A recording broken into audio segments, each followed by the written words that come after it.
News 24 today Chanakya के state analysis में जल्दी से आपको ब्रेकिंग न्यूज दे देते हैं। थोड़ी देर पहले हमने बताया राजस्थान में कौन सी पार्टी आगे लग रही है, पहले दिखा देते हैं जल्दी से आपको जो आंकड़े अभी तक राजस्थान के हमें मिल चुके हैं, आपकी स्क्रीन पर आ रहे हैं। सीट कितनी मिलेगी किस पार्टी को वो बाद में, पहले जरा ये देख लीजिए किसको कितना परसेंट वोट मिल रहा है। राजस्थान में सही मायनों में कांटे की टक्कर वोट प्रतिशत के लिहाज से होने वाली है। 41% वोट मिल रहा है कांग्रेस को और 39% मिल रहा है बीजेपी को, यानी सिर्फ 2% का फर्क है। प्लस माइनस 3 है, ऊपर नीचे थोड़ा बहुत हुआ तो जैसा विनोद जी कह रहे हैं हंग असेंबली के चांसेस पूरी तरह से बन सकते हैं। अदर्स को मिल रहा है 20% वोट। और अब बिना किसी देरी के आपकी स्क्रीन पर आ रहा है राजस्थान का सीटों का आंकड़ा।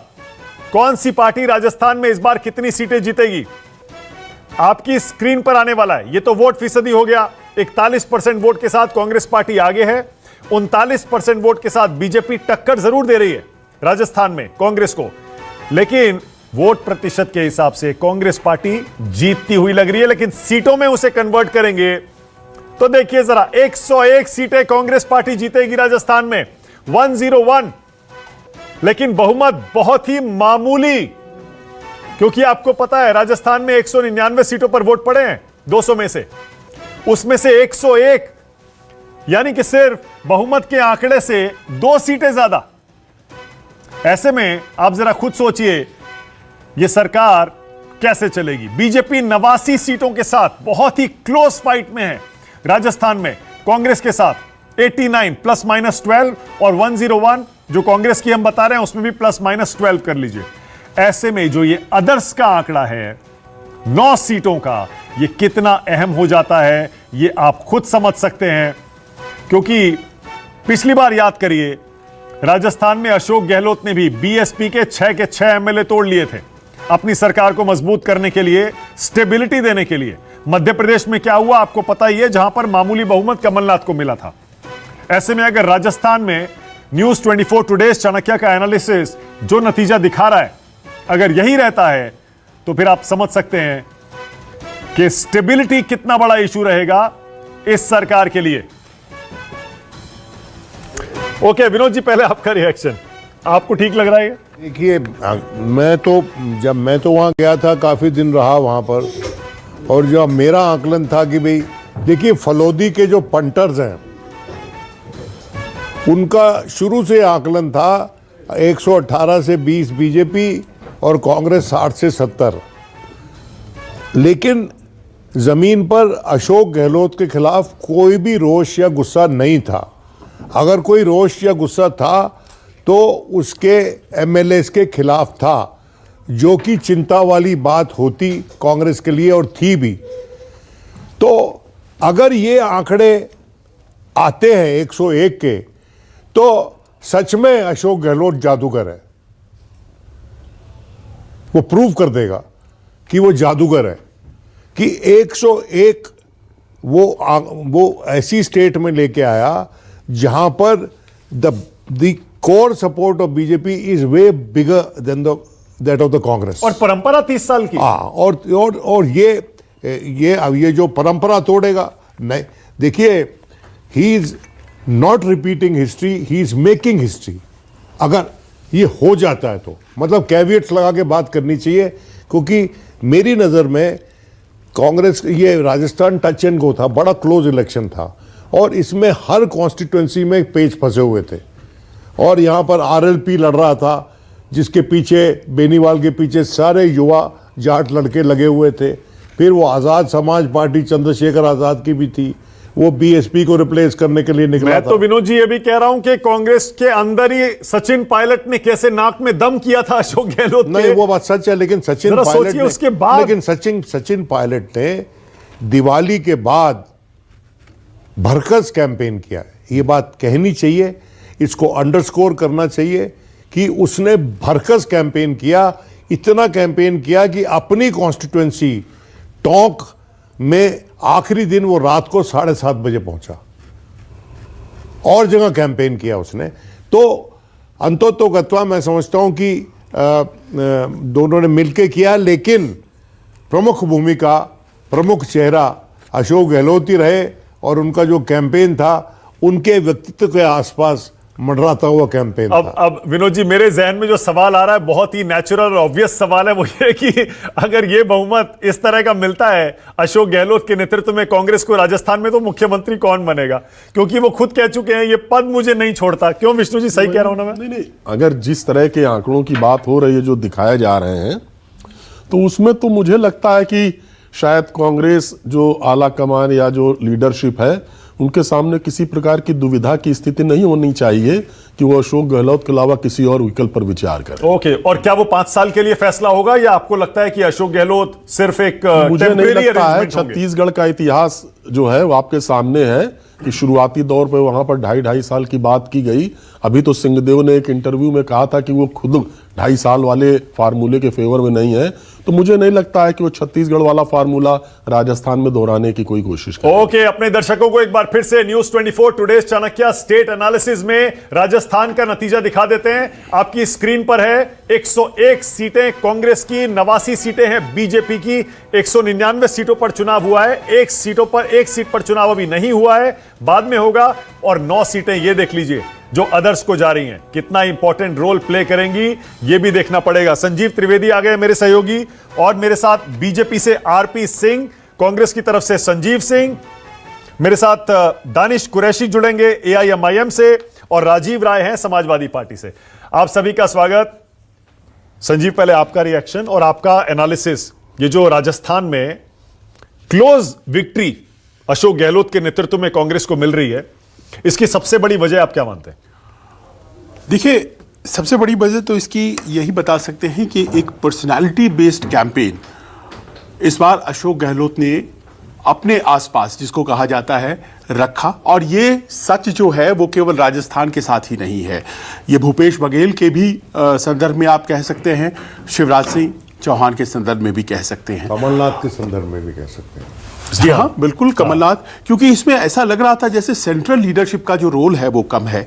दूसरी बात ये भी दिखाई पड़ी कि जो उनके सोप्स थे, जो उनकी रेवड़ियां थी, जिसको कहा जा सकता है कि इस बार हर जगह रेवड़ियों का सबसे बड़ा एक रोल है। लेकिन ये बड़ा अप्रत्याशित है कि जो रेवड़ियों का सरताज प्रदेश है वो है तेलंगाना, और वहां पर रेवड़ियों का असर कुछ उल्टा होता दिखाई पड़ रहा है। वरना हर जगह या तो लाडली बहना है, या तो मोबाइल फोन है, या फिर कुछ इस तरह की बातें, या फिर बघेल साहब के भी केस में।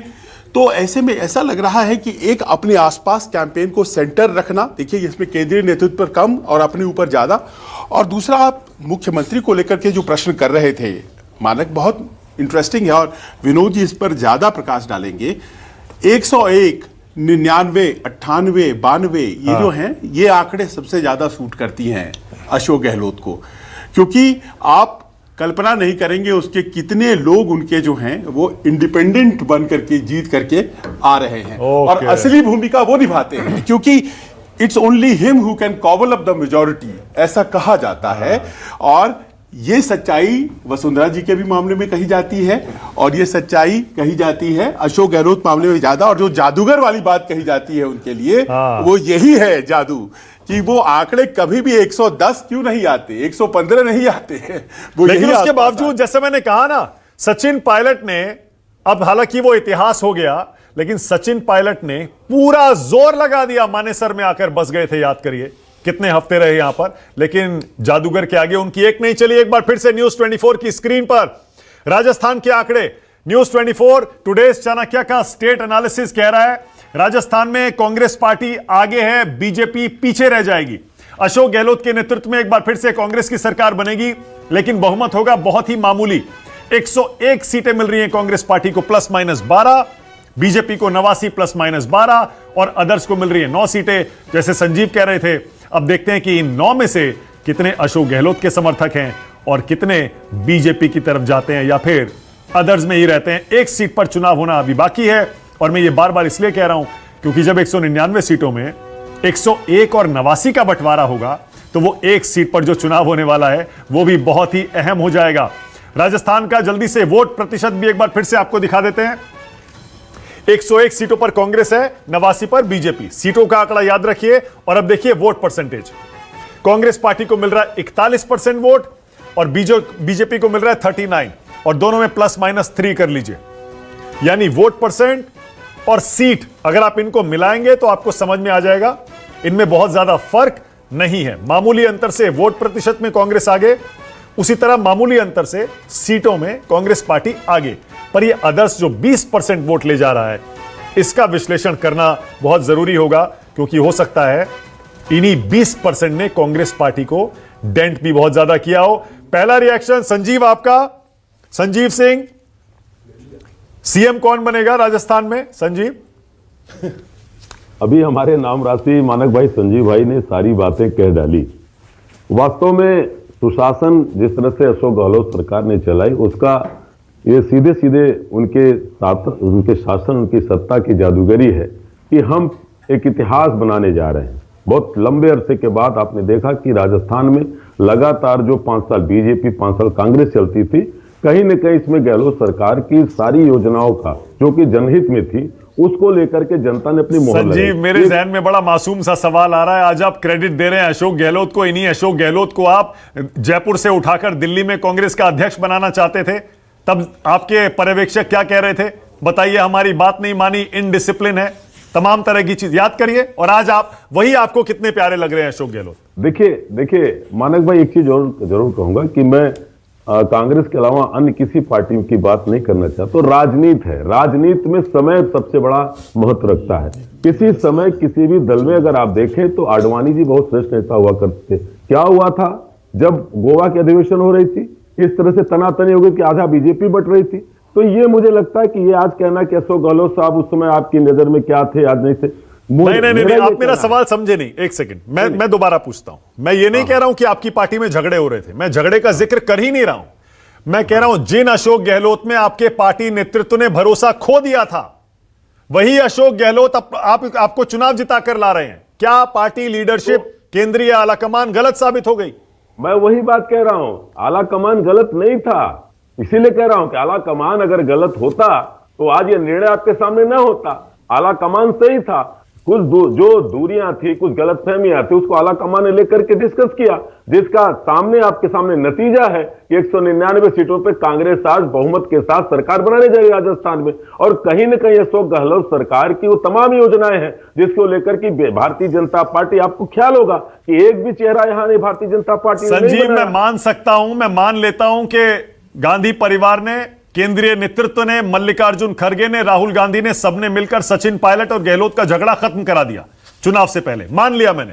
और सचिन पायलट ने बाकायदा सारी चीजें भूलकर प्रचार भी किया। लेकिन संजीव, अब ये जो मामूली बहुमत है, इसमें आप सरकार चलाएंगे कैसे, मुझे ये बताइए, कैसे चलाएंगे? 199 में आपके पास कितने हैं? 101। आपने एक शब्द कहा और मेरे को पैनलिस्ट ने भी कहा कि अशोक गहलोत साहब वाकई जादूगर हैं। तो उनकी जो शासन सत्ता चलाने की जो प्रवृत्ति है, वो आप आने वाले दिनों में देखेंगे। अभी आपने कहा कि जो अदर्स किधर जा रहे हैं, मैं दावे के साथ कह रहा हूं कि अभी हम 101 से ज्यादा सीटें लेकर के, आपने दिखाया ना कि +-12, मैं +12 करके देख रहा हूं मानक भाई। इसलिए कहीं कोई गुरेज नहीं है कि अशोक गहलोत की सरकार पूर्ण बहुमत के साथ राजस्थान में कांग्रेस की सरकार बनेगी। ओके, अच्छा ठीक है। मैं जल्दी से अपने दर्शकों को एक बार, अभी तक जो हमारे पास news 24 today Chanakya state analysis में अलग अलग राज्यों के आंकड़े आए हैं, जल्दी से दिखा रहा हूं। राजस्थान का आंकड़ा जल्दी से सबसे पहले दिखाइए, फिर से फुल स्क्रीन लेकर। राजस्थान क्योंकि अभी अभी आया है, राजस्थान में देखिए कांग्रेस की सरकार बनती हुई दिख रही है। हमारे एनालिसिस के मुताबिक 101 सीटों के साथ मामूली बहुमत है, बीजेपी रह जाएगी 89 पर। अदर्स इंपॉर्टेंट रोल प्ले करेंगे, 1 सीट पर चुनाव बाकी है। राजस्थान के बाद अब लाइए मध्य प्रदेश, क्योंकि न्यूज 24 टुडे चाणक्य के स्टेट एनालिसिस में मध्य प्रदेश को लेकर भी बहुत ही हैरान करने वाला अंदाजा लगाया गया है। बीजेपी 151 सीटों के साथ एक बड़े बहुमत के साथ मध्य प्रदेश में सरकार में वापस आ रही है। जैसे अशोक गहलोत को जादूगर राजस्थान में कहा जा रहा है, शिवराज सिंह को जादूगर मध्य प्रदेश में कहा जा सकता है, जो कि मामा के तौर पर अपनी छवि को भुनाने में लगता है इस बार पूरी तरह कामयाब रहे। और कमलनाथ के लिए बहुत बड़ा फेलियर, 74 सीटों के साथ पार्टी कांग्रेस पार्टी देखिए कहां पिछड़ती हुई नजर आ रही है। अब लाइए छत्तीसगढ़, लेकिन छत्तीसगढ़ से कांग्रेस के लिए अच्छी खबर आई है, जहां भूपेश बघेल अपनी पार्टी को एक बार फिर सत्ता में वापस लाते हुए दिखाई दे रहे हैं अच्छे खासे बहुमत के साथ। हमारा एनालिसिस ये कह रहा है 57 सीटें आ सकती है कांग्रेस पार्टी को ±8, बीजेपी को 33 ±8। लगता है ये रिजल्ट छत्तीसगढ़ का कांग्रेस को सबसे ज्यादा इस समय सुखद लग रहा होगा। छोटा राज्य है लेकिन सबसे सेफ मेजॉरिटी छत्तीसगढ़ में ही दिख रही है। और अब तेलंगाना, माफ करिए, तेलंगाना शायद सबसे ज्यादा कांग्रेस पार्टी को राहत दे रहा होगा, क्योंकि वहां पर न्यूज़ 24 टुडे चाणक्य का स्टेट एनालिसिस कह रहा है कि कांग्रेस पार्टी बहुत बड़ी जीत की तरफ बढ़ रही है। राजीव रंजन आ गए स्टूडियो में। अभी आरपी सिंह जी आ रहा हूं, राजीव राय 1 सेकंड में आ रहा हूं, क्योंकि राजीव रंजन अभी तेलंगाना घूम के भी आए हैं।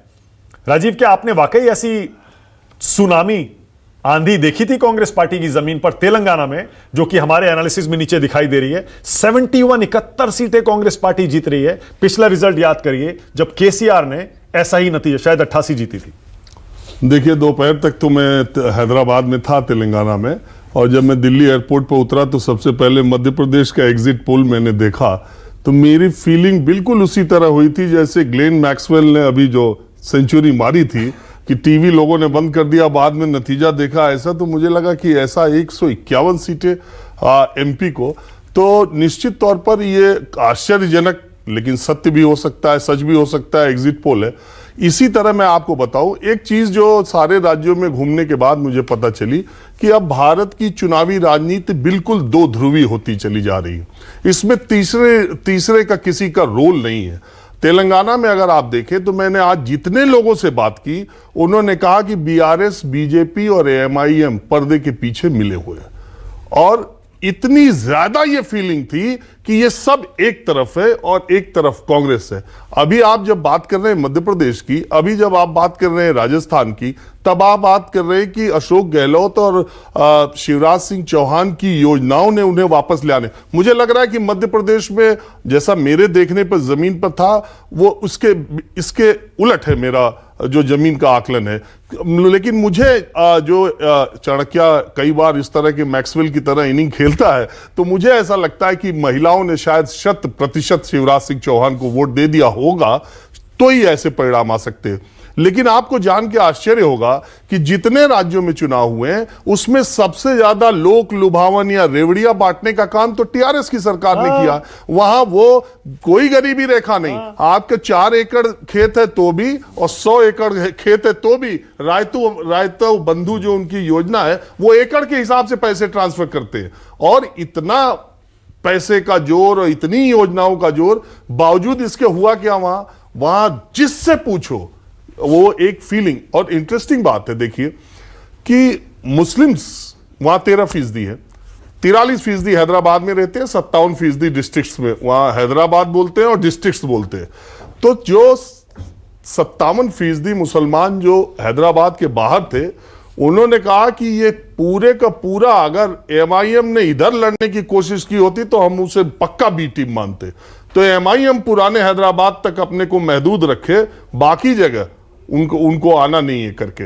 और वहां पर सिर्फ 119 सीटों पर 9 सीटों पर एमआईएम लड़ी, बिहार में 25, यूपी में 60, गुजरात में 16, महाराष्ट्र में 26। लेकिन वहां क्या हुआ, वहां बहुत तेजी से ये नैरेटिव जो कांग्रेस ने सेट किया था वहां के लोगों के दिमाग में बैठ गया कि बीआरएस, बीजेपी और एमआईएम, और इसलिए मैंने देखा कि आज वहां का वोट बिल्कुल बदलाव के लिए हुआ है। हैदराबाद के बाहर, विद इन हैदराबाद भी बदलाव के लिए वोट हुआ है। अब 77 जाएगा, 80 जाएगा, 61 रह जाएगा, 56 होगा, ये मैं नहीं जानता। लेकिन कांग्रेस पार्टी वहां टीआरएस से बड़ी पार्टी बनती हुई जमीन पर भी दिखाई दे रही थी।